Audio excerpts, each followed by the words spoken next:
Hello, family. I'm John O. How y'all doing tonight? And welcome to Task. Tonight I have the privilege and the honor to actually welcome one of our own. Tyson Gurr has been here for 21 months, signed on for a third year. And without further ado, I'm going to turn the time over to him. What's up, family? I'm Tyson. So I've been trying to think what to say the whole day. I don't know what I'm going to say. I have to give you the PG version of my life, so bear with me. So I was born in Utah, born and raised American Fork. I have one brother, one sister, both from a different dad. My mom had my sister at 15 years old, had my brother at 16, and had me at 18. My mom actually walked across the stage to get her high school diploma 3 days before she had me. So I love my mom. All the drive that I have inside of me is because of her. All the goodness I have inside of me is because of her, 100%. Most driven person I've ever met in my life. She graduated high school and college, even having 3 kids in her teenage years, right? I've always been a rebel, man. I don't know why. I just always have to have something to rebel against, right? Just always a rebellion. I was always in trouble ever since I was a little kid, man. The first time I was arrested, I was 6 years old. Decided to break into a church with some friends and play basketball, and we cleaned the church. I wanted to break in where the candy was at, but I couldn't figure out how to get the door open. Right? But when the cops showed up to arrest us, they had guns drawn. They didn't know who was in there. And so when they opened the door, they had the gun drawn on me, and it scared me so bad that I actually peed my pants. So there's a fun fact for you. First time Tyson was arrested, he peed his pants. But it was terrifying, man. It was, as a kid, it was traumatizing. And I don't want to blame. It was my own fault, but I think that had a little bit to do with why I never really respected authority. You know? They put handcuffs on me. They wanted to scare me straight, I guess is what they told my mom. So they put handcuffs on me. And I remember they had to put the handcuffs on so tight, they had to crank them all the way down because my wrists were so little and they still didn't really stay on, right? And took me back to my mom's, and she was furious. But that was my first experience with the law, with running into cops, right? By the time I was 10 years old, I was arrested again. I decided to do smoke runs, go in the stores. We used to go in, sneak in 1, 2 in the morning, me and a couple of my friends, and steal as many cigarettes as we could and run. You know, and I'd use those and I'd sell it to the neighborhood kids. That was the first time I started hustling as a kid. All right. So I've just always been a rebel, man. I've always done the wrong thing my whole life. But when I was 10 years old, I had my dad that raised me. His name was Lynn. God bless him. He passed away. I love him dearly. He was the man that raised me. He was my dad. But when I was 10 years old, I had this other guy show up on my 10th birthday, my biological father, that I knew nothing about. I never knew anything about him.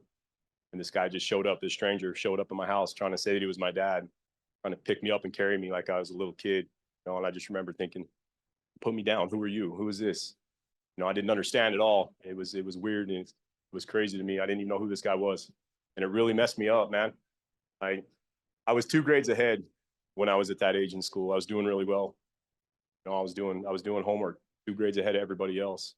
But when that happened, man, it made me angry. It made me confused. I didn't quite understand, you know. And I don't know where to go with this, but point is that I hated him. I didn't want him in my life. I didn't understand, and I was so angry at my mom for this happening to me. I didn't understand her and what this was all about, right? And it really just it made me so angry. I remember that.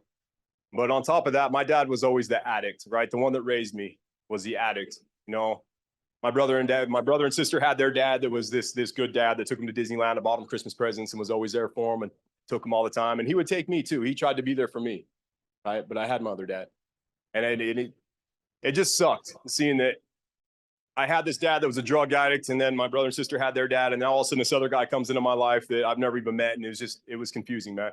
And it honestly made me feel like I didn't belong anywhere. And my mom got remarried, and I had my stepsister and brother, and they had my stepdad, and so everybody had their dad that was good to them, and it was just kind of me, the outsider, right? And I never had a sense of belonging, even in my own family. That's how I felt as a kid, and I didn't know how to react to that, man. So I became angry, and I reacted with violence, and I started fighting all the time.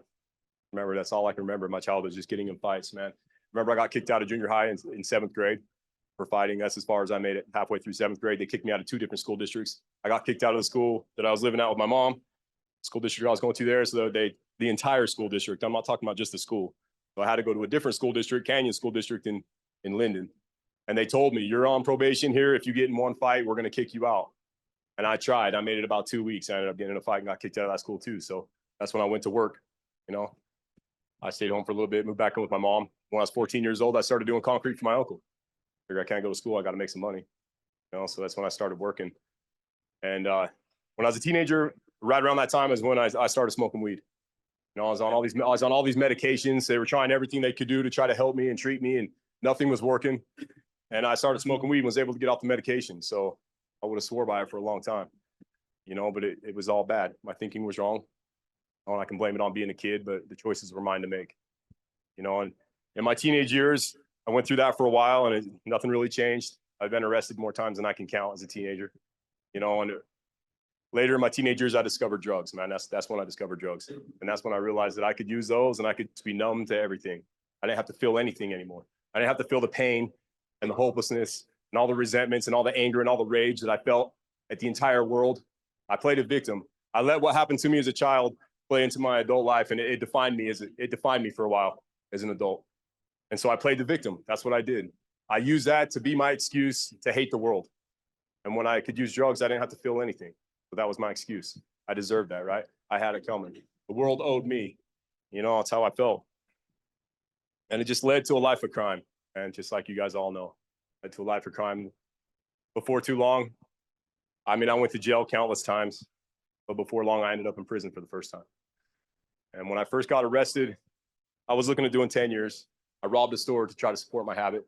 Really, I say that, but that's not even true because I didn't really need to. I was supporting it other ways. I just wanted to take stuff because the world was my oyster, and who are you to tell me I can't have what I want, right? So that landed me in prison for the first time, man. And when I first went to prison, I only had about 3 people left that would talk to me in my life. I had my dad, I had my uncle, and I had my best friend. And the only reason that they would associate with me is because they were addicts too. You know, but they were what I had. And when I first got locked up, within a month, my uncle died of an overdose, passed away.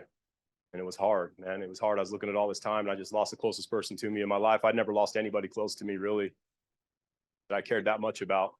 And I couldn't even go to the funeral. I couldn't even be there for him. The last time I seen him, I actually got in a fight with him. My last memory with him, you know, and it was hard, man. And then 2 months later, my dad died of an overdose. So I lost him too, man. So then I'm sitting in prison. I'm looking at all this time. I'm looking at 10 years, and I just lost 2 of the closest people to me in my entire life. But I decided at that moment when my dad passed away, I remember getting the letter, and I was reading the letter. The whole prison was on lockdown because things I'm not going to talk about happened in there, you know, so the whole prison was on lockdown. So I got a letter in the mail, and I remember reading the letter, and he had overdosed a few times. And I remember calling him from jail because I just had a feeling that he wasn't going to make it until I got out, not after doing that much time. I had a feeling that I was never going to see him again, and I just wanted to make amends, especially after my uncle died. So I had called him, and I told him I was sorry for everything that I'd done, and I wish I could have been better, and that I loved him, right? And when I got that letter, I was reading it, and it started out, and it said, "Your dad OD'd again," and I was like, "Oh, man," and I stopped reading for a second. I picked it back up, and I started reading again, and it said, "But he's on life support. They put him on life support." And I was like, "Oh, thank God, at least he's still alive." And then I kept reading, and turns out they'd put him on life support for 3 days, but then they pulled the plug. My grandma had decided, and he passed away. You know, and I didn't even get this letter for a week after he passed away. So he was already in the ground before I even knew he was dead. That hurt bad.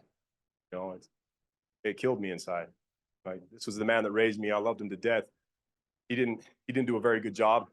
You know, he taught me a lot of bad ways. The only good thing I got from my dad was the ability to protect myself. You know, that's all he really gave me.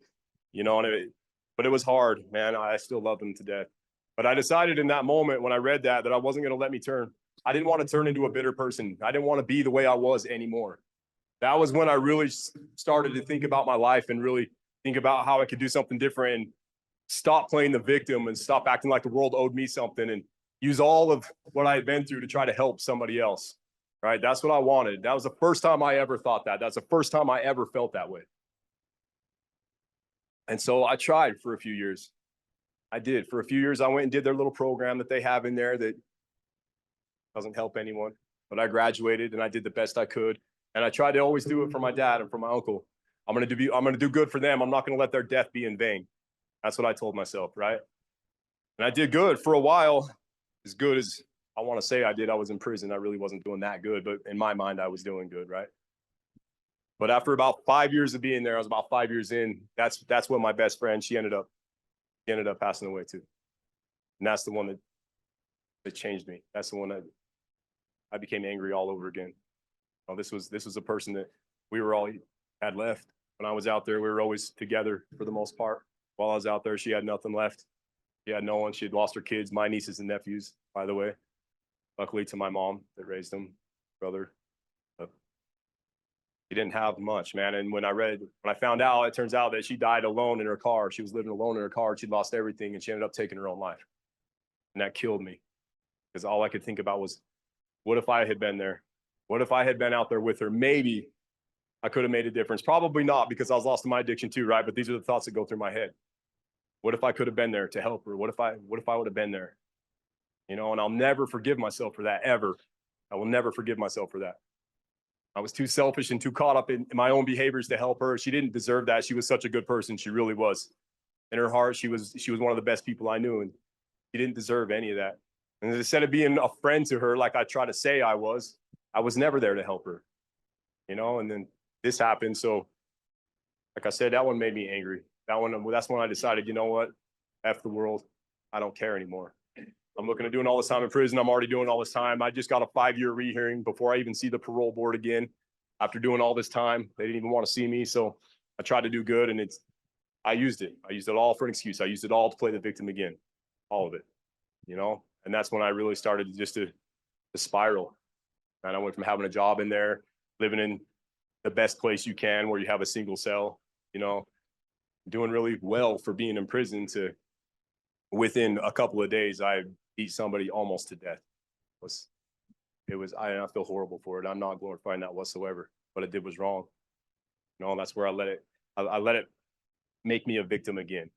Once again, I was playing the victim and I was taking out on the world, man. And a couple of months later, I mean, I got moved into a different section and back around the people that I used to run with, you know. And we ended up doing a whole lot more. Before long, I was in max, you know, and it sucked, man. And I had to work my way back out of that. And I just became the best I could be at being in there. I tell you, there's no other way to put it. I'm not going to talk about what I did. I did a lot of things and I hurt a lot of people, and I seen a lot of things that I wish I could unsee, and I did a lot of things I wish I could undo. I hurt a lot of people that didn't deserve it. I hurt a lot of people that were just like us. A lot of people that just wanted to change.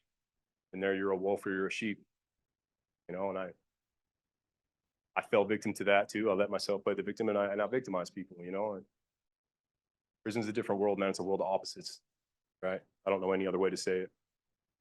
But I became a monster. That's my point. I let all this build up and I became a monster, you know, and I did all my time and I ended up doing 9 years on that when I got out. I made it 125 days on parole. I did 2 months of doing good, 2 months on the run, you know, and I was already back. And I swore to my family. I swore to everybody. I swore to myself. I swore to God. I swore to my dad. I swore to my best friend that had passed away that I'll never go back. I'm going to make a difference. I'm going to get out and I'm going to change the world and I'm going to make a difference, you know, and I made it 4 months and went right back. And when I went back, I was so sick. I've never been that sick in my entire life. Like I pretty much had lost all will to live. You know, I didn't want anything anymore. And I ended up getting in a whole lot more trouble. I would have done a couple of months.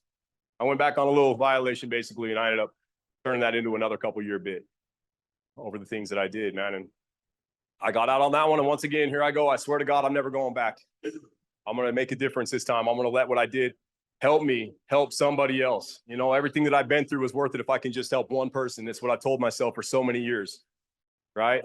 This time I made it 56 days. 56 days I made it out before I went back and I picked up charges that I never should have got out on ever again. Oh, I didn't want to get caught, and I did whatever it took to get away. And that led to a lot of violent acts in a very short period of time. But I ended up back in there after 56 days. And this time, man, it destroyed me, really. It destroyed the man that I was, and thank God it did. Thank God it did, man, because that's when it really sunk in, man. I was looking at doing the rest of my life in prison. I was never going to get out again. I didn't know what to do. And I'd heard about Red Barn in 2019, first time I went back, and I thought about writing it coming out here, but I was like, if I'm ever out of prison, I just want to be free. I'm not trying to do a program where I can't go do what I want. That was my mentality, right? I knew about it a little bit, but this time when I went back, I decided that I have to do something different.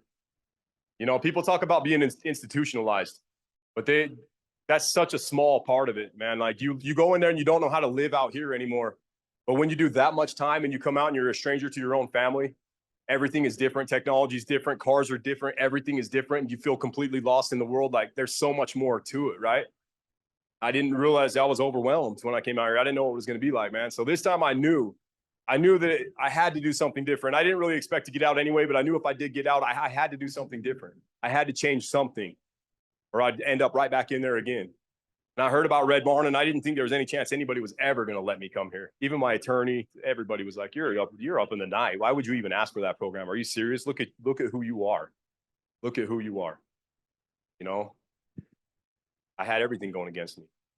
I was part of one of the most violent prison gangs in the nation. I was a 3-time convicted felon. Well, 3-time prison, 3 times convicted and sent to prison. I was a drug addict. I had everything going against me, man. I didn't think anybody was ever going to give me a chance. But I begged, man. I did. I begged. I begged the judge. I begged the prosecutor. I begged my attorney. I begged everybody. Just give me one more chance. That's all I need. One more chance. You know, and they didn't believe me. It took me 16 months of fighting. And while I was in there that time, that's when I decided, after being betrayed time and time and time again by the people that said they cared about me, people that I used to run with, the people that were supposed to be my friends, that took everything I had when I got locked up, including the girl I loved, you know, I realized that they didn't care at all, man. That I had sacrificed so much over something that didn't even mean anything to me. In my heart, that wasn't even who I was. It never was. You know, I tried to enforce these beliefs that I didn't believe in whatsoever. And I realized everything hit me really heavy that time. And I realized that everything I'd done up to that point in my life had been a complete waste. You know, and so I decided to try to come here. And like I said, I begged for a chance. I walked away from all that and I left everything behind. Everybody I ever knew, besides the couple people in my family, my mom, my brother, and my sister, the people I have left, I left everything and everyone I knew to come here. I left everyone and everything I knew to start over. Because I knew if I didn't, I would end up right back. If I had an out, if I had a place to go, if I had something besides this, I wouldn't stay. And I knew that, you know, and I really wanted to make that chance count for something, man. And when they gave me the opportunity to come here, I had to plead out to my case and hope that the prison board would let me out on my life sentence violation that I was already on. They already had me for life. My top was life, right? So I pled out to this case, crossing my fingers that when I went to the board that they would give me a chance too. They didn't have to. They could have kept me. But I rolled the dice and I took a chance, man. I played on faith. I prayed for the first time in my entire life. Never prayed ever, but I did. I took a chance and I gambled, man, and it paid off. And I got here, man. And at first it was a safe place to hide while I was on parole. That's really all it was. It was a place for me to come. And I figure if I can do 2 years in this program, I have some structure, I can get off parole and I'll just figure things out from there. There I can figure it all out. And I figure out how to help people and I'll figure out how to have a good life and all that, you know. But I got here, man, and it changed everything, man. It's given me everything that I possibly could have wanted and more. And I never even knew what a true friend was until I came here. I never had a real friend. And the people I thought were my friends were the ones, if you didn't get in the car, you're not my friend. Who are you? But they weren't my friends at all, man. And I came here and your friends are the people that keep you out. Your friends are the people that want you to do better, right? And that's what I have here. I have people that keep me here. And when I feel like I want to leave, they help me stay, you know? Makes me emotional because first time I felt like I really had people that cared like that, besides a couple people in the family, you know? It's changed my life, man. It's given me everything. It's given me direction. It's given me my purpose. It helps every day. You know, I thought about this all day, and all I care about right now is I hope that my words help you. I hope they help you know that I have been through it too. I have been there. I've been through the struggles. Just like all of that, right? Been there. We can do this. The only reason I want the world to know my story, because I want people to know that we can make it, that we all worth it, and that no matter what they tell us, we will succeed. No matter what, all those people that told you weren't about to nothing, that you weren't worth anything, prove them wrong. We spent our whole life proving them right. We spent our whole life being like, you know what, you're right. I'm not going to be worth anything, so screw it. I'm gonna mess my whole life. So now I flip that. All that anger I have inside, I direct toward them. Think I'm not gonna mount anything, you tell me I can't, watch it. Watch it. You know, and I hope it inspires millions of others to do the same. I want to prove to all of the people like us that we can change, that we can succeed. The only reason I want success in my life is just to prove that we can be successful. And a lot of people say that money is the root of all people, but I don't believe that per se. Look at red money. Look at what you can do with money. Right? So I want to succeed, I want to be successful, I want to have money, I want to have all these things. I can show all the people that say we can. I think they do not. But red one events, excuse me, everything good stuff. My first not here at all, and I'm not having talent from there. Be here, and all that. I'm gonna be my intern phase. My whole stay has been hard. My intern phase was really, really difficult. Because I call that mentality. You're not gonna tell me nothing. You know who I am? Tyson Gurr. You have no idea, like, you have no idea, right? That's what I like, oh, that is, I'm so lost, man, I didn't realize it. Right?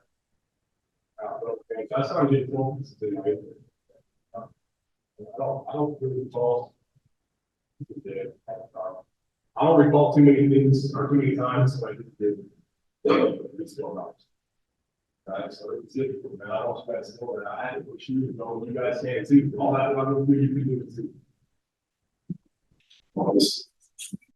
But my mindset then was completely different than it is now. And the only reason it's different now is because, again, is because I pushed through here, is because of all these hard times that you have to go through right now. In your gray shirt, all these times that you have to push through, all the things that you don't agree with. I am who I am because I went through that, and I want you guys to know that. It's not something that we just say here. Push through those times and we'll make you stronger. I promise you, it will make you a better person. You know, my freshman page wasn't any easier. I ended up getting 2 contracts. You know, I got barely a freshman. I came off a 30 piece to get my freshman shirt and went right on contract. A month later, went on contract again. You guys don't need to do that. You really don't. I know that a lot of things don't make sense here. I get that, I understand. Sometimes they don't make sense to me, but I do want you guys to know that everything that we do here is for a reason. Every rule that we have, everything we do is for a reason.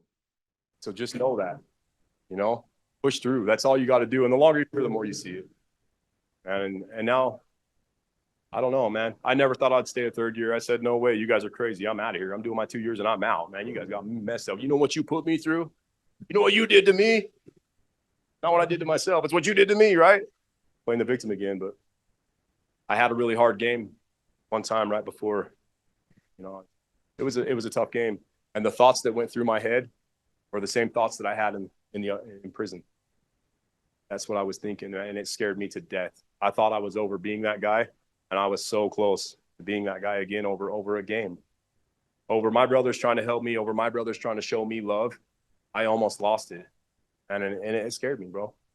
And that's one of the reasons I decided to stay, man, because I know if I go out there and I get off parole and I'm free and clear to go out there and just do whatever I want, I'm not going to make it. I'm not. I wish I could say that I was, but I wouldn't. And I realize that now. So that's one of the reasons I decided to stay. But I don't know. I really don't know what else to say to you guys. I'm going to just open it up for questions. And if you have any questions for me, let me know. What's up? So I remember, man, after I committed my 3rd year, I would have many conversations with you about you signing up for a 3rd year. And I remember one conversation specifically, I think it was actually before you wrote your letter, you were out with a dog pen. And after that conversation, what drove you finally commit and write that letter? Because you're my brother. Because you have absolutely no reason to lie to me. And then, you know, I have this ability to villainize the world. To think that the entire world is against me, that there's only something to gain for them.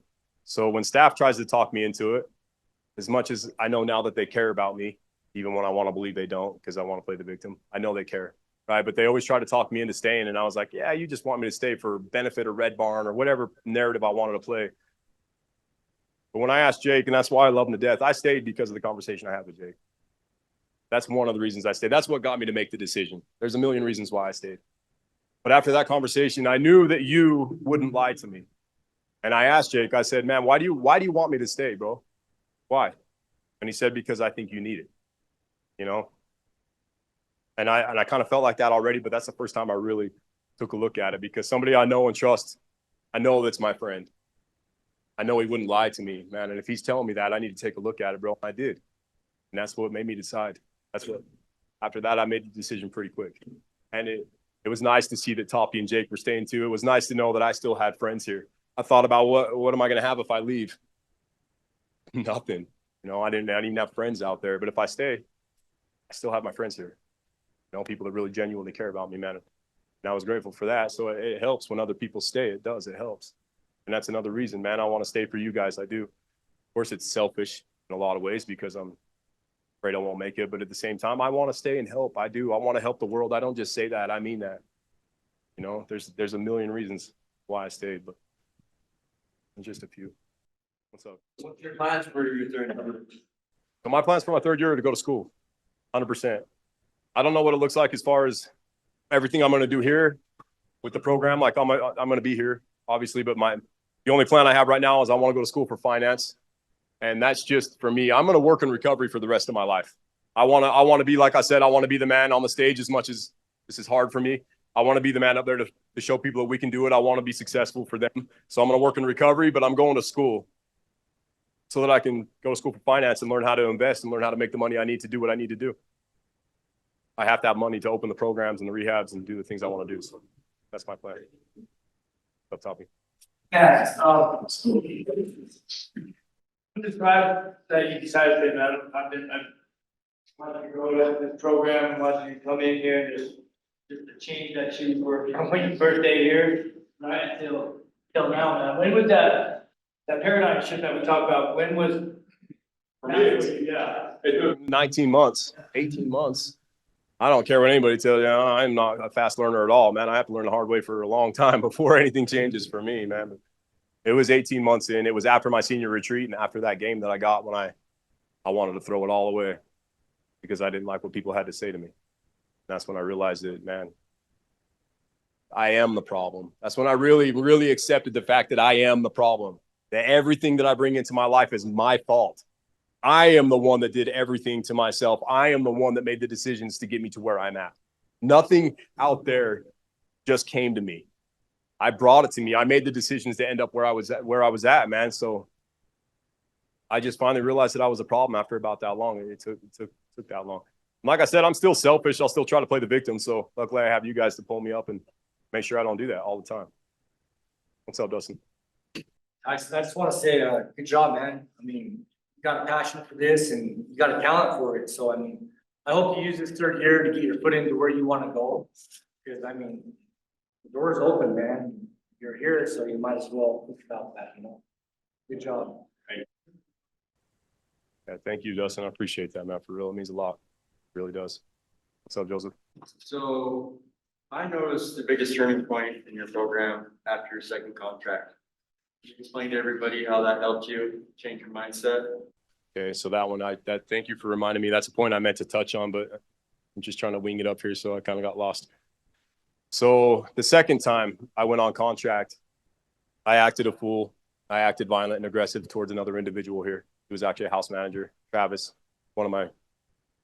I hold him close to my heart because this is what changed my life. He had the courage and to pull me up.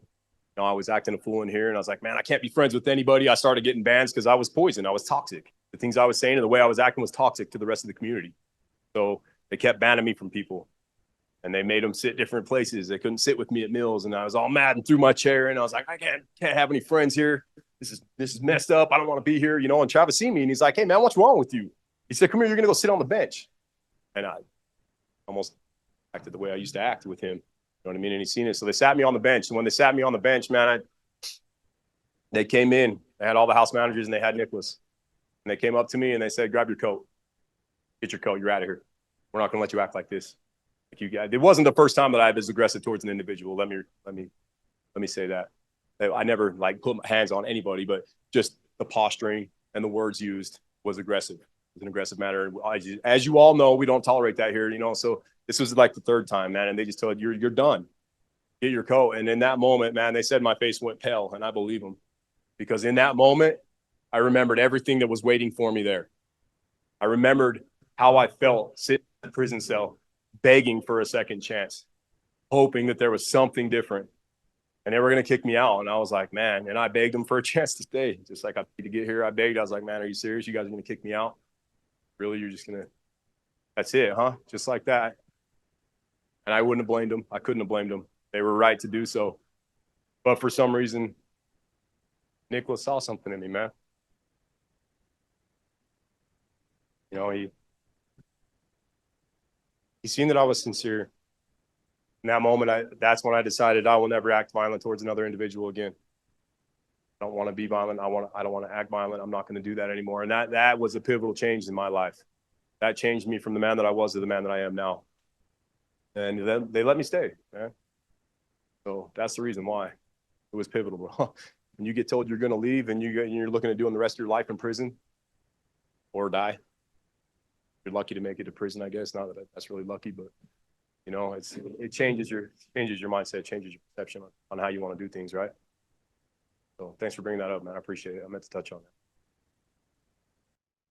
Ruben, what's up? So you mentioned that you want to help people and change the world. You're gonna know what that looks like, how you're gonna approach that. Well, I've been thinking a lot about it. I kind of have a plan put together. You know, that's the reason I'm going to school for finances, so I can learn how to invest. Because like I said, I need money to do what I want to do. I want to start with sober livings. Sober livings, I can help people I know that they don't really work. Sober livings are kind of a setup. They really are, because you're putting a bunch of people together that haven't been clean for very long. And I've lived in one, and it brings you down fast, right? But with those people that I get into the sober livings, I can use that money to build rehabs, hopefully, is the plan after a while.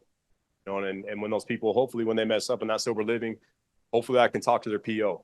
I'll be in good with them, and I can tell them, hey man, I know an alternative. How about we try to send them to Red Barn? This is what worked for me. Maybe it will work for them. And I'm not, given who I was, it's pretty, they're gonna be amazed at who I am now. So hopefully it'll be enough to help them. So that's kind of my plan. I want to open the sober livings and to open the rehabs. My ultimate goal, my end life goal, is to abolish prison for profit. I would love to be able to help change laws to where that's not possible, where they're not allowed to make money on warehousing human beings. That's the end goal, but it's kind of my plan for now. I mentioned to you before, just like Justin said, you know, you have a real knack for this, you know, the way that you share your story. You know, I believe you when I listen to you. And so I guess my question is do you feel like, you know, you could do this, you know, like how we have speakers coming in? Have you ever thought of doing that out there? I have a lot. I've thought about being a motivational speaker, but I don't know if I want to do it full time for a living. But I do want to share my story. I do want to be able to get up in front of people that don't know me and that don't. We have it good. And we got lucky. The way that we are and the way we carry ourselves and the things that we learned, we're lucky to have. There's a lot of people out there that are in programs that just don't work, and they don't really truly believe that they can change. We see it every day. Of course, we believe it, right? We're living it. But for me, I want to get on those stages in front of those people that don't have that belief yet, that still feel hopeless and lost. Feel like that there's no way they'll ever change, because that's what they've been told their whole life, really. And that's what they tell themselves. So yes, I would love to get up in front of people like that. That's why I want to. Success to me is that I want to be successful to show them that they can be successful. That's my success, is to get up there and just be the example. I want to be the light out of the darkness for others. No, that makes sense. So yeah, hopefully someday I can do that. What's up, Brennan? First of all, I'd like to say congratulations, Tyson. I'm confident where you're at today from who you was, man. And you have a very powerful story that can inspire people, and you're you know, you got the example that you set for many people to follow. The question I have for you is just, you know, looking back at your life from where you was and you know, where you're at today, how would you define happiness for you? I mean, what's that look like to you, to help other people see that light at the end of the tunnel for them? What's happiness look like for me? It's to be surrounded by people that care about me. to be surrounded by people that truly do love me, and I'm surrounded by people like that here. I have friends like that here. You know, I mean, it's more. Of course, I want the money for security. I want to have nice things. I want to be able to provide for the people that I love. I want to be able to help the world. I want to be able to help change the world. You know, so it's success. It's being surrounded by the people that you care about. It's staying connected, just like we always preach, man. As cliche as it sounds. No, it's true, man. If you stay connected and you're surrounded by people that care about you, then you're probably going to be happy in life. All right. So to me, that's a huge part of happiness. It's all of them. I think you need to have all of it. You got to be able to take care of yourself to be happy. You can't take care of yourself, can't take care of anybody. Any other questions? Perfect. Thanks, guys. I appreciate it. Well, I was sitting here thinking about what I was going to say to you, Tyson, but I think your story speaks for itself. I think we're really lucky to have you as a leader in this house. I want to thank you for getting up here and being so vulnerable and sharing your story with us. I think we all felt that. So thank you. I know it touched my heart. Anyways, I'd like to give him another round of applause.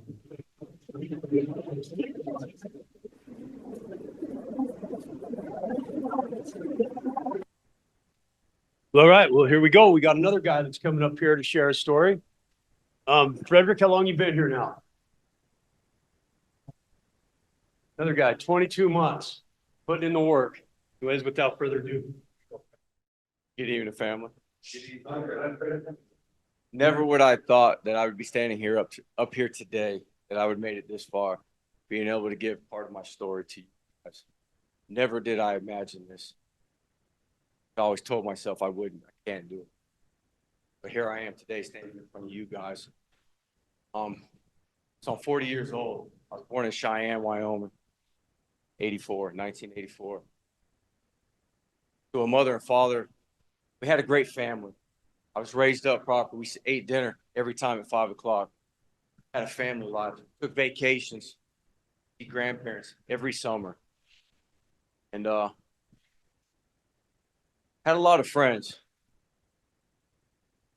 Loved the outdoors. Went camping all the time. Hunting, fishing. Spent a lot of time with my dad and my mother. Didn't spend a lot of time with my brother. I have a younger brother and I have a younger sister. Didn't spend time with him. Didn't spend time with her. Didn't care nothing about them. But in 93, the decision was made. My dad put in papers from the Air Force. We got moved to Florida. When the news came to me, I had a lot of anger built up. I didn't care for it. I didn't want to leave. And I used that as an excuse leading up all the way up until this time, till this point in my life. You know, he took me from what I had. The friends that I made that when I was there in Cheyenne took me from everything. And I held those regrets towards him, those grudges. I held everything against him. And my mother, for whatever reason, she had no part to play in that. But it came time when I found out my sister was being born in 93. When they told me about that, I took off running. I didn't want to be in that family no more. I wanted to be a lonely child. I didn't care for nobody else. I was selfish. I wanted everything to be me. It's about me. It's what it is. So when we moved to Florida, like my fifth grade year, my first year there, I got picked on a lot. Nobody was really there. I didn't know anybody. I didn't know how to go about it. Didn't know how to speak. Didn't know how to use my voice. I was scared to go to my family because of those regrets that I held towards them. But I got picked on a lot. And it didn't come time till, a couple guys finally decided to, hey, man, you need to leave Frederick alone. Stop this, right? So now those couple guys became my friends, man. And we had a bond. I started feeling a part of something, outside of my family. They became my family. I was big in sports. I was raised up in baseball. That's what I played. And in Cheyenne, I was the guy. Shortstop. That's what I loved. My dad played. My dad got drafted by the Boston Red Sox, but he chose the military life. But he implanted that in me. When I got to Florida, I thought I was that guy until I started playing baseball again. And those guys were a lot bigger, stronger, faster than I was. And I told myself, can't do it, man. My dad pushed me, and I ultimately told him, you know what, screw you. You're not forcing me to play ball anymore. I'm done. But Dad didn't stop there. I was forced to play baseball. I didn't want to play. So I just did it just to make him happy. I wasn't making myself happy, but I did it to make him happy, to get him off my back. But it wasn't until probably my high school years. I didn't care about nothing. Didn't care about school. I just did what I could so I can play sports to get by a little C average. That's all I did. Because I thought ultimately sports is going to be my life. I know the skills I have. And up to that point, I busted my butt to get to where I needed to be. You know, here I am on a varsity team as a freshman, as a shortstop on our varsity high school team. You know, so one day I remember waking up and the question came to my father. My mom was on a vacation in Arizona because she had a little, from my cause, caused a lot of problems when my dad took off for the Air Force on his little 2-week leaves. I had a lot of temper tantrums, threw a lot of anger towards her. She didn't deserve that. But one night she was gone, contemplating her thoughts of what's going to happen. Do I want to come back? Can I deal with this? Divorce came into conversation. So my dad asked me one day, what are you going to do with your life? I said, I'm going to join the Air Force just like you. Oh, he scared me half to death of what he did next. He took the frying pan and flung it off the wall, flung it off the stove. Said, you're never going to join the service. Because at that time, the service wasn't very good. He said, you better come up with something else. He said, but from this point forward, you're not going to be able to watch TV. I'm going to put a lock on the TV so you can't. Because all I did every morning was wake up and watch Sports Center. That's it. I go to the newspaper. I take a sports section out. Well, he got up before me, took the sports section out, put a lock on the TV so I couldn't watch TV in the morning. Anytime that I were to get in trouble, I'd be banned from the TV. Couldn't do nothing until I found interest in what life was about. What am I really going to do with my life? And I didn't take that. I took everything for granted, man. And I met a friend named Eric. That was my brother. That's who I thought my brother was. I didn't care about my brother, my sister. I did everything with him. We did everything together. Ran track for high school. He played ball, tried out, didn't make it, but we ran track together. We did something so we could do something together at all times. And you know, we had some funny moments there. Like me and him, we really looked alike. We swapped houses. I stayed the night at his with his parents. He stayed the night at mine. Nobody could tell the difference. Like it was like, and me and him just like, that's who I thought. That's who I wanted to be around at all times, man. I had a solid friend. But at the end of high school, there was a decision to make. I had some scholarships for baseball. Plus, at that time, I chose I'm going to go into the military. Me and him were going to go together. So I put baseball on the side. So after we graduated, he ended up leaving. It was like August 11th. He came over to say bye. He was getting ready to be shipped out for the Navy. That moment happened. Everything, life was over with for me. I put myself in a hole I couldn't come out of. I didn't know what to do by myself. It was over with. Multiple times when my mother and father had my back, to pick me up, to get me through that. But I didn't have the balls to join the service at that time. It's not happening. So I ended up just getting a job, FedEx, during the night. Met somebody. That relationship ultimately ended up toxic very immediately. Never used any substance till after high school, till this point. Her uncle introduced some substances to me. Immediately was I connected. Couldn't do it. I had to have it. Multiple times was I allowed back in my house. I got kicked out. Multiple times was I allowed back in the house by my father.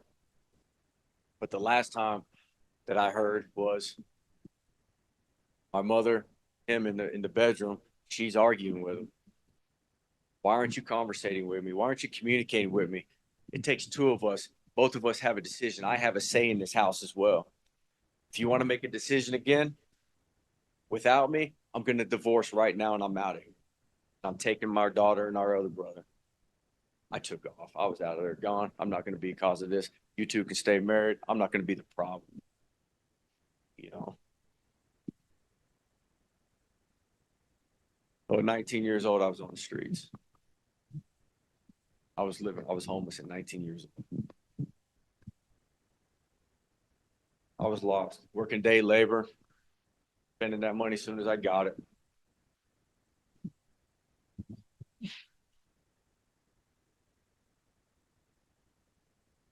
When I went to jail for the first time. Released on probation, they were my mother and father. And with some of the limitations that the courts had, my mother and father had limitations for mine as well. They had requirements. You can't do this, you can't do this. This is all you're going to do. We're going to take you from point A to point B for work. We're going to come pick you up and bring you back, but you're not going nowhere else. Well, that broke up immediately. I chose we're still working. I lied to them.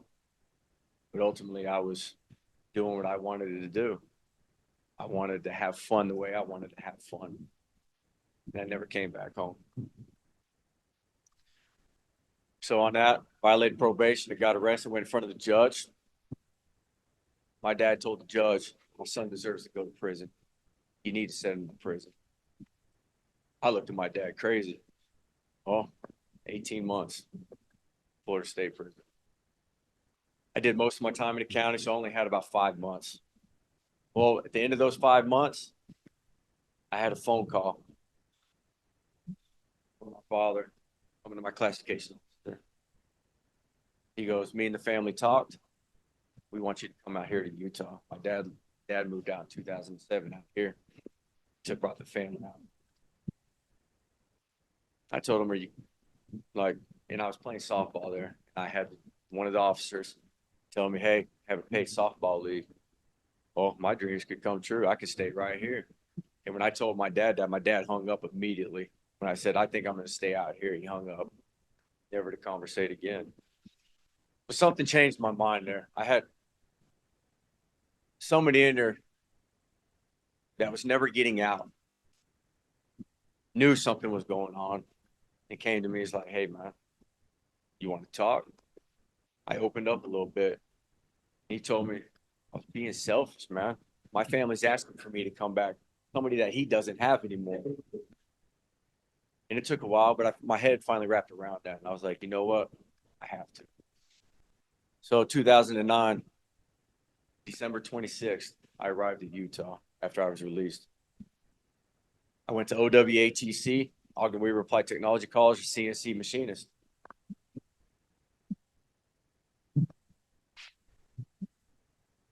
Two months from getting my certificate, I went on the deep end again. I took off, got in arguments with my father. I didn't force him to, but at that time, I used all the legal things. I had some savings bonds, but at the age I was at, they couldn't hold them no more. They're mine. I own those now. I had no choice but to give them to me. So I took off back on a Greyhound bus to Florida. 2 months shy of getting my certificate for CNC machining and job placement. I went back out, did the same thing that I always did. Homeless again, didn't care where it was, spent all my money, had about $2,000 savings bonds, all gone within 2 years. 3 other times that I ended up in the system out there. This last time, the judge told me, you're lucky this is what you're gonna get, because she'd never be seeing the light of day again. He goes, but this is, here it is. But if you ever come back in front of this system again, I'll make sure you'll never see the light of day. So the light turned on. The wheel started spinning real quick. 7 years is a long time. 7 years. Up until the last about 15 months, I got into a reentry program. It was in there about 7 to 8 months left that I started talking back with my family, making phone calls, having good conversations with them telling me multiple times, we love you, we want what's best for you. You come up with something good that's out here in Utah, we'll help you. But you're not coming out here unless. So that's when somebody in there, it's like a SEF, right, for me. This gentleman is never getting out, ever. He took out of his own time to help find places for me out here in Utah. Ultimately, I just wanted transitional housing. I didn't want a program. I wanted to do nothing with that. I wanted transitional housing. But a couple of things came back. The Other Side Academy and Red Barn. I wrote 2 letters. I had an interview over the phone with the Other Side Academy. And the gentleman on the phone, Dave DeRocha, that's who I did the interview with. And he's like, so what are you willing to do to change? And I told him. He goes, well, we're a whole person change. But that whole conversation was nothing but cuss words, every other word.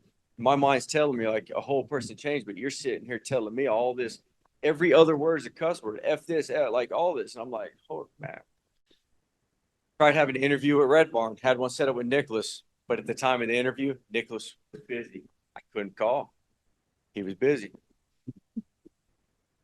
So July 16th, I arrived back out here in 2022.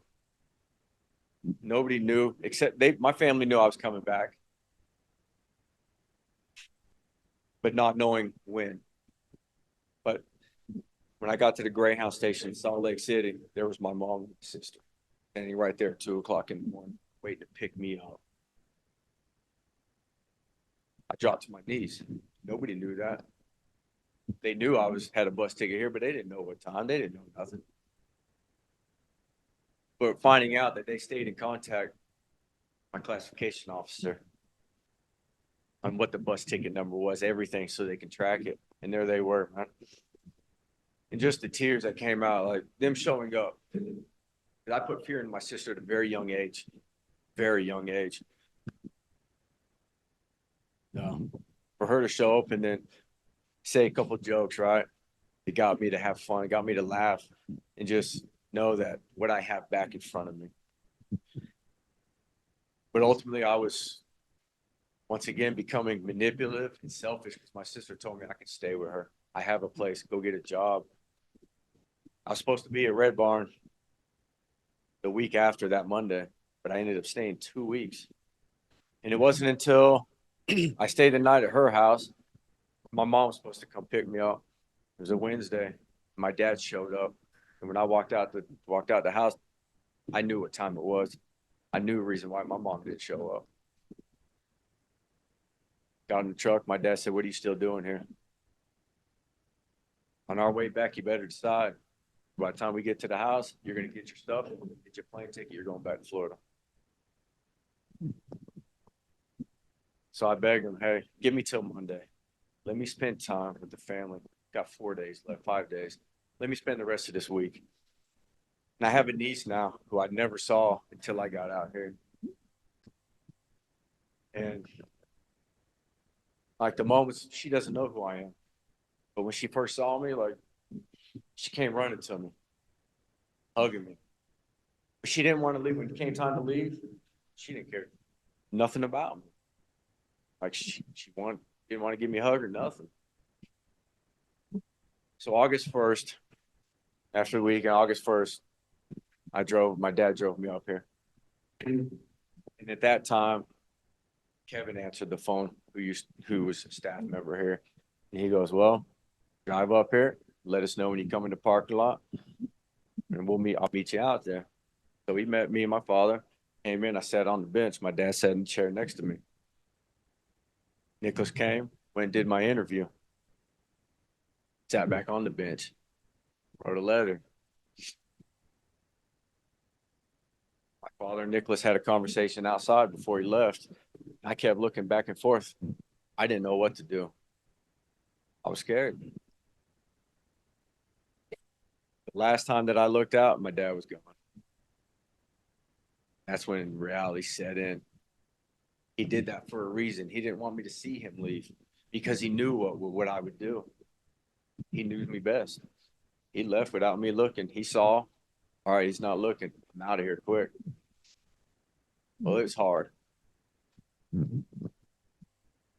So now here I am. My program has been easy. I wasn't myself early on. I gave it to the process early. I hung around a lot of the older brothers.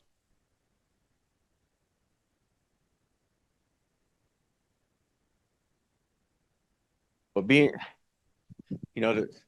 thing that touched me most the thing that touched me early on in the program was my first move.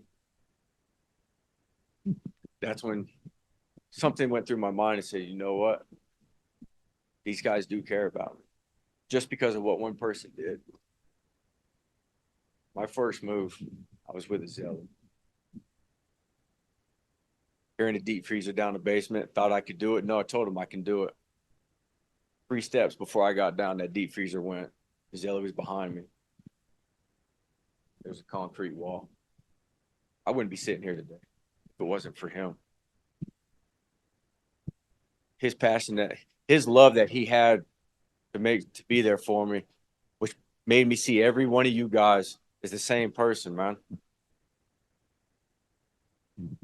That you guys showed me love. That's when I started calling you guys family. It was hard for me to say, hey, when I checked in or did something or whatever, it's like, hey, good morning, family. I wouldn't say that. I'd just say, good morning, my name's Frederick. But that right there showed me family. Because that's what family does. We love each other. We help each other. We protect each other.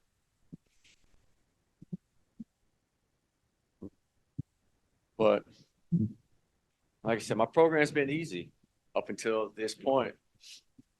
But that was because of what I pushed off to other individuals. I was strict, stern. I gave it to you whatever it was. I didn't care. But I see you now standing here today. The conversations I have with some of these guys, Isaac, Izzelli, John, Tyson, like today standing here in front of you, I can tell you that what I did before, not happening now. I have a lot of passion. I have a lot of love for you guys.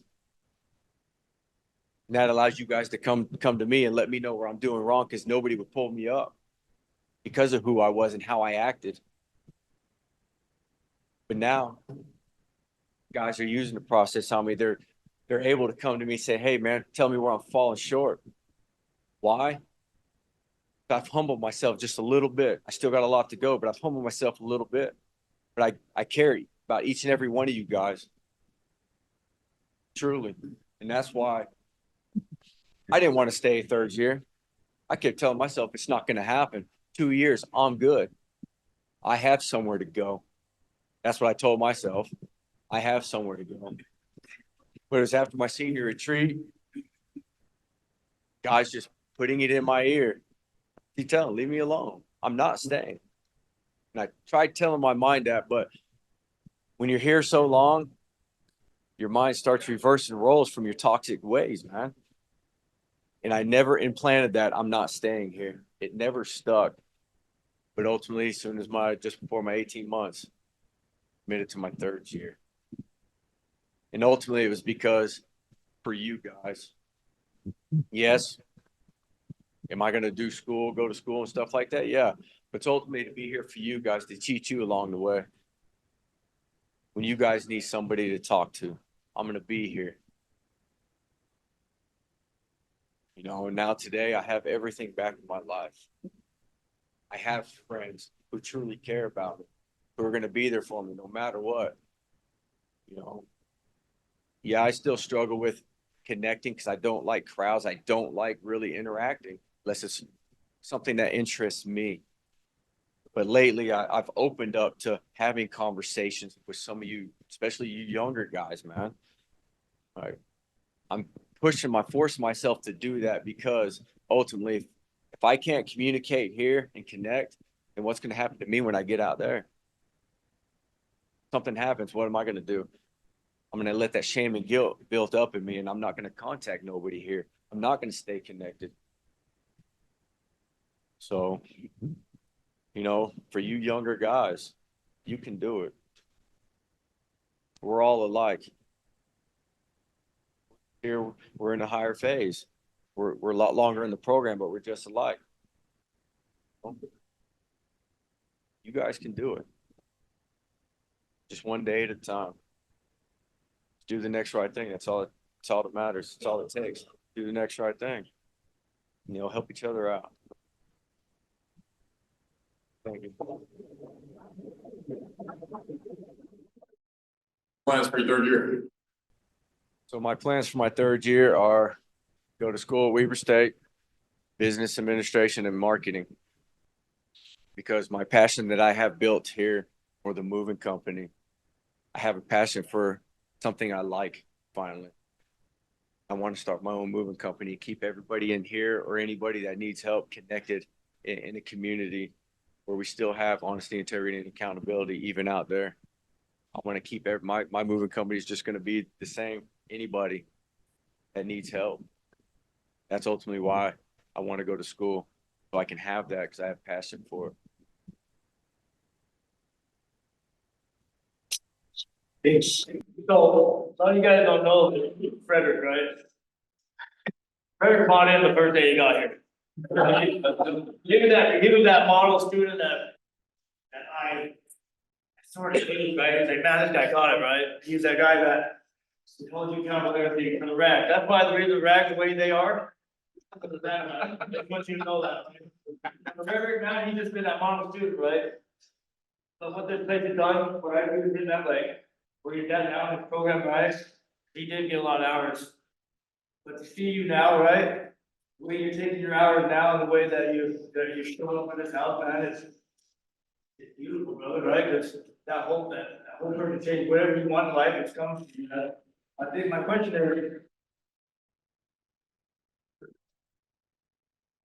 Why, what made you buy in so early into the program? So the first gentleman, well, not the first one because I met Mario, but my first house manager, Logan Child. Some of you guys don't know him. A lot of other guys do. Logan Child was my house manager. And after because we used to have 2 games where you're immune. On your second one, you go in, they talk to you.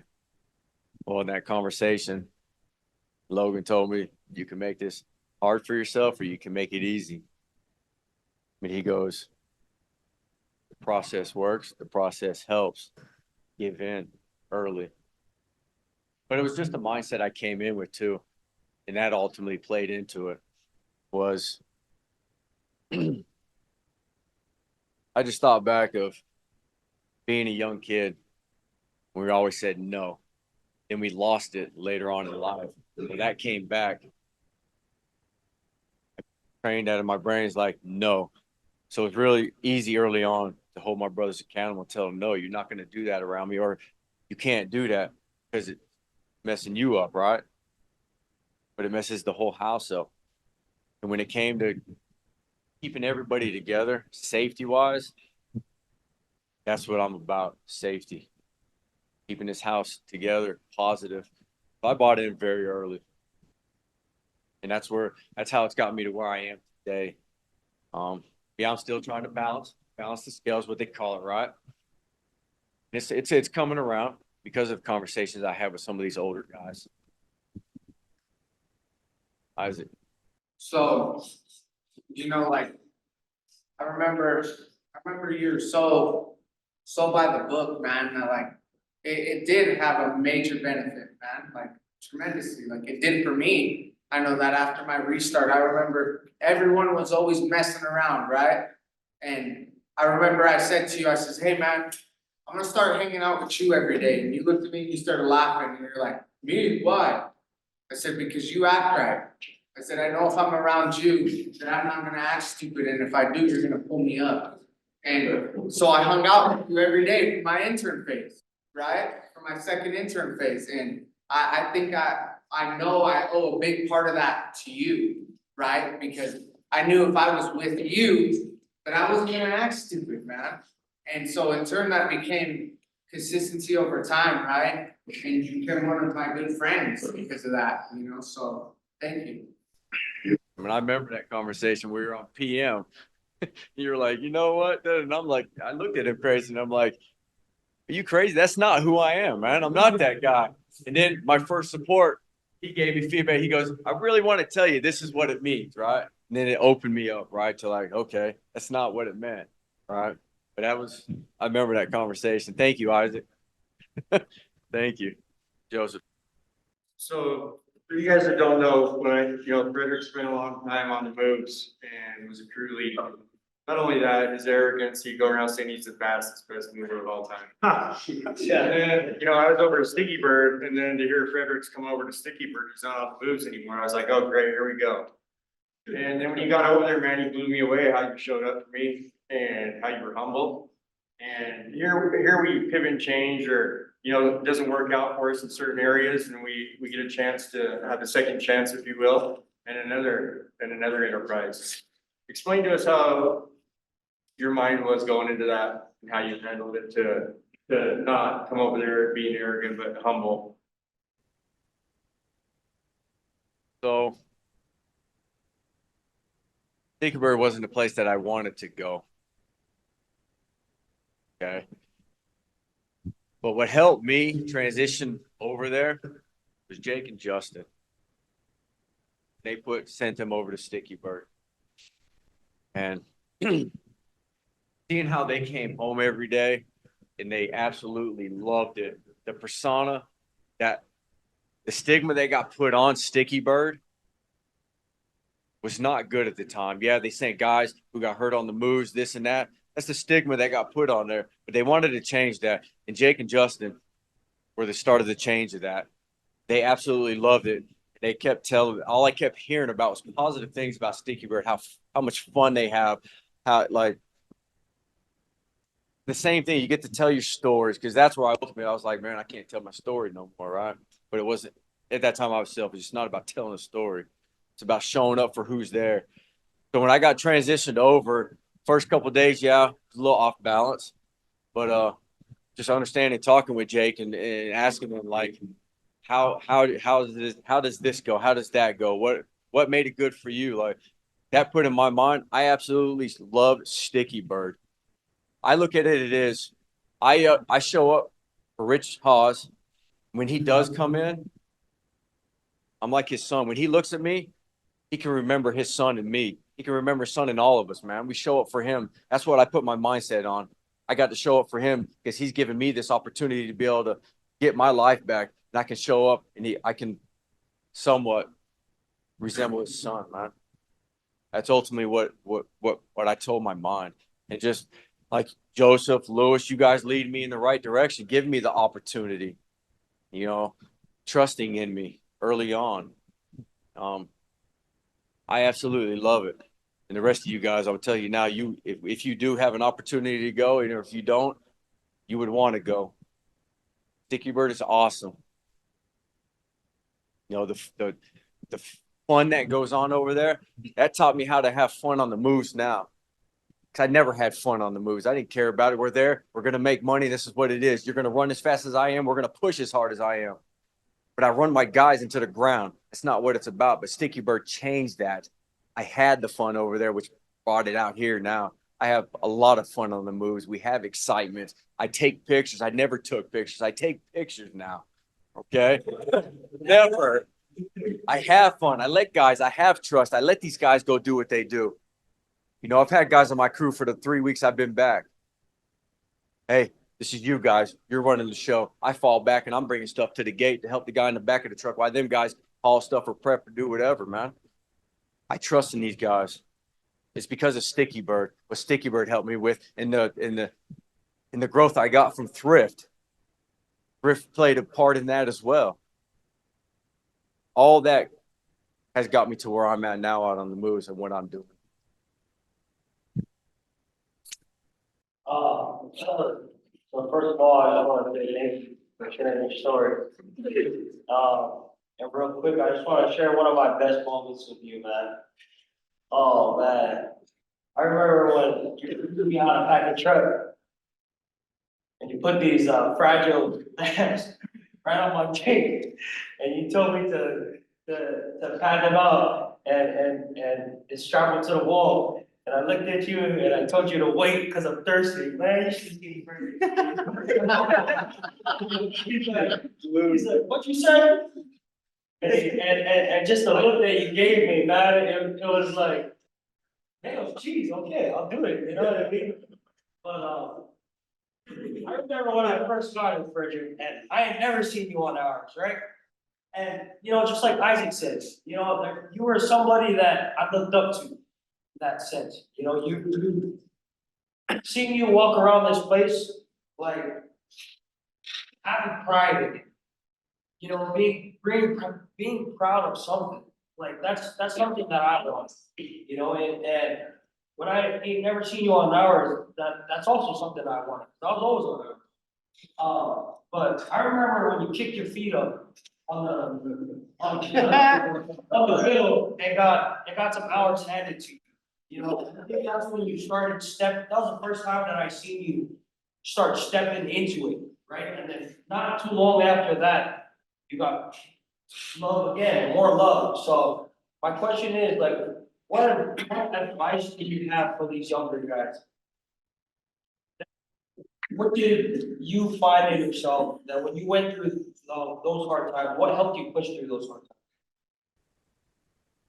So I remember just before that, I went through something tough. I went and passed my information to Luis, who was my house manager at the time, and said, hey, man, I was judgmental. I need this. Gave me 12 hours, my first 12 piece. A lot of guys were like, what's Frederick going to do? But Luis, you know what he told him? He came to me and asked for these hours. Came to me and asked for them. He's fine. But then that came, the feet on the dash. You were part of that on the crew, but like, but it was like seeing that when that picture showed up on that TV, sat there, my heart just dropped. Like I just lost everything because there I am, not knowing that there was a picture, but when I saw it, like everything just, my mind started running like, oh, crap. But, but what it was when they said everybody stand up who was on that crew, and I stood up immediately. Like not one because, oh, there I am, it's me, but I stood up because why? I was the crew lead on that day. I have to be a role model to those guys, but to push through that, the next day I got 12 hours added on top of that 18. I got 30 total. But that was my first push through, man. That was my first. I went through it. I didn't like it, but at the same time was, you know what? I'm just going to move on from this. I'm going to learn. I look at these guys like Tyson, Isaac, Scott, some of these guys who got hours early on and how they got through that, especially being back to back. Like, see how strong they were. And when I got that, every one of those guys showed up and said, hey, man, you got this the next morning. You got this, man. They trusted in me. It's the same thing when I'm going through here. John gave me some good advice the last time I talked to him. And that's just the reasoning for this. Because I wasn't myself early on. The last conversation I had with John was, be yourself. You don't want to go into your third year, do your third year, and then go out, and all of a sudden your behaviors come right back out. I started being myself. Here I am, right?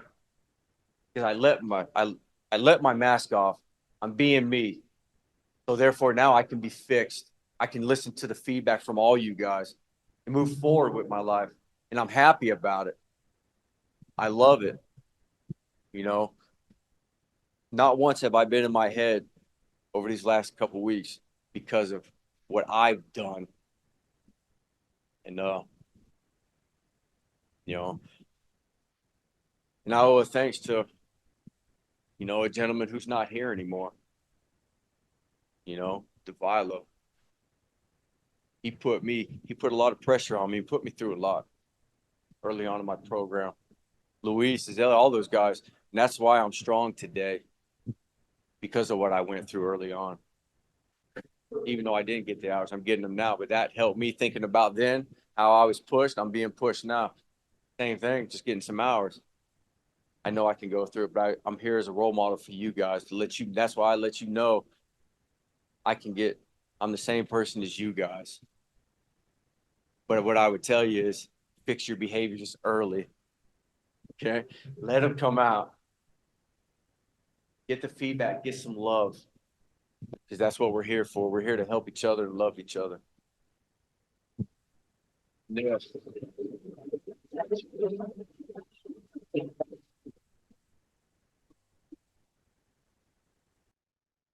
So I remember when I was a freshman, man, like a defining moment that I have for you, man, is like we were out there at the barbecue talking, man, and like I know when I see my name on Frederick's crew, I was like, oh man, this is gonna be a rough day, dude. And I just came up to you, man, and I said, hey, are you open to some feedback, man? And like we had a conversation, man, and like you took in that feedback and like I saw a real change in you right there, man. Like, can you kind of talk how like it don't really matter where you're at in this program, man? Like, I mean, a younger guy can do something that can make a difference, or it don't really matter like where you're at, just you're further down the road. Can you talk about that a little bit? So remember that conversation, and that was the first time that I was open-minded. Somebody younger than me. But at that time, I loved Neil. I looked at him, you know, when he said, hey, you open to feedback, like my mind being what I had changed it to, keep myself open-minded. Like I was able to say, yeah, let me hear your feedback. What do you have for me? And, you know, hearing that, all that feedback coming from somebody younger, I learned. You guys can learn from each other. Somebody younger than you are. We can all learn from each other. But that helped me move forward in what I was doing after that on the moving company. That was my pivot change for that. But it was because of him. I gave in. You have to have an open mind. You know, don't think just because he's younger, you don't know nothing. You're not here yet. I could have easily said that, like, no, you're not adapt. You're a freshman. You still don't have an opinion, right? But I didn't do that. I just took it for what it was. I said, yeah, let me get some feedback, man, because I need help. You have to tell yourself, if somebody says, hey, you want some advice? Just think of yourself. You need help. Okay, what do we have? What can we do to make something better? Let's hear from you, right? Got to be open to it. And thank you for that, Neil. That was.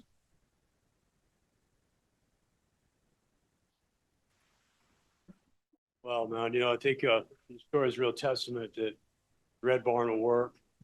I want to thank you for getting up here and being vulnerable, sharing your story with all of us. It's really inspiring to know that, you know what I mean, what you've been through and where you're at right now. So with that, everybody, I would like to give him another round of applause.